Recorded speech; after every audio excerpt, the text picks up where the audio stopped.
Hey there! In this video, we're going to be talking about drag detectors, what they are, and how you can use them in your experiences.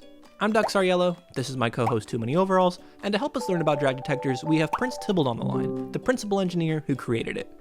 So tell me, Prince Tybalt, what are drag detectors exactly? Well, drag detectors are a new type of instance in Roblox, and they allow you to add interaction to your Roblox world without writing any scripts. So no scripting, it just works?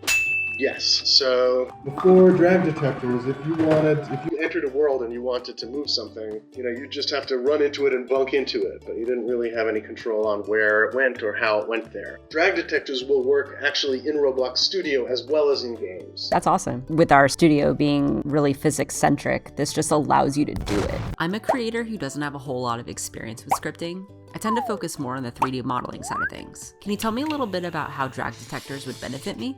Sure. Let's say you want to make a bowling game. You can just make your bowling pins and make a bowling ball, and you put a drag detector under the bowling ball, and then you can roll the ball. Could you show us the bowling ball in Studio? Yes. I mean, it's kind of neat. You can just pull models off from the toolbox. So here's the toolbox. You can do this with other kinds of models too. But here, let's grab bowling pins. Set of bowling pins right there.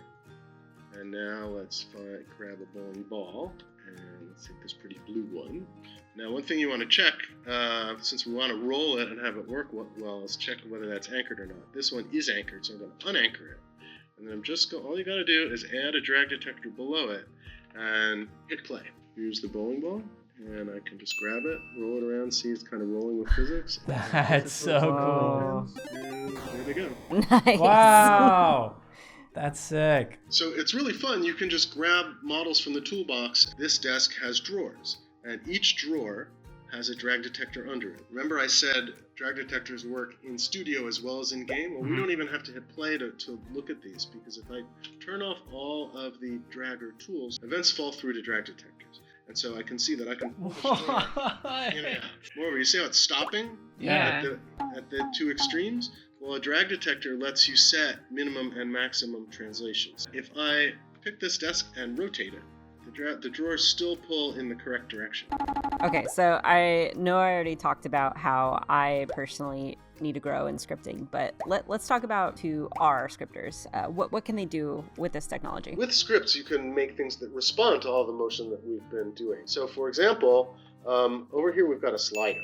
You can make a drag detector that will move this left and right. In Studio, we're seeing what happens without a script because the script isn't live. So when we hit play, the scripts come live. So now when I press it, it says slide. And when I slide to the right, all it takes to do this is a script that is 39 lines long. This has been really great. Thank you so much for demonstrating this tech for us. I'm curious. How did you envision creators adding drag detectors to their current workflows? I mean, the real hope with all of this is that we've just created one new building block that's going to help introduce just a whole new era of interactivity in games that more people can create and more people then will be able to play with. That's awesome. Prince Tybalt, thanks so much for coming on the show. It was a pleasure to have you. Can't wait to explore and learn more about drag detectors. To learn more about drag detectors, be sure to check out the resources in the description. Thanks for watching. Tune in next time to learn more about what's new and upcoming at Roblox.